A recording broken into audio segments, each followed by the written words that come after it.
Foundation যশোরের পুলের হাটে তাদের শত শত বিঘা জমি আকিজ পরিবার সেই জমিনে ছিল গাছ, পেয়ারা গাছ, আম গাছ, কুল গাছ, বেল গাছ, তাল গাছ, ডালিম গাছ সব উঠাই দিয়ে তরি তরকারি সব উঠাই দিয়ে মরুভূমি বানাই ফেলেছে। বালু ফেলে ফেলে মাঠ তৈরি করতেছে শত শত বিঘা। কারণ কি? কারণ প্রথম দিনে ওয়াজ করবেন হযরত মাওলানা আল্লামা মামুনুল হক সাহেব, সাথে থাকবে আব্দুল হাই মোহাম্মদ সাইফুল্লাহ। দ্বিতীয় দিন ওয়াজ করবেন মুফতি আমির হামজা সাহেব, সাথে থাকবে রফিকুল ইসলাম মাদানী।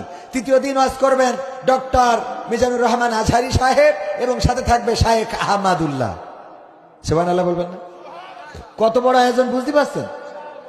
এই আয়োজন এর সাথে আবার রয়েছে 3টা থেকে 5টা পর্যন্ত নাশিদ সন্ধ্যা। সেই নাশিদ সন্ধ্যায় প্রথম দিনে থাকবে বিভিন্ন শিল্পী গোষ্ঠী, তার মধ্যে কলরব আছে, অন্যান্য শিল্পী গোষ্ঠী আছে এবং ব্যক্তি শিল্পী তো আছেই, ওবায়দুল্লাহ তারেক ভাই, মশিউর রহমান ভাই, কবির বিন সামাদ,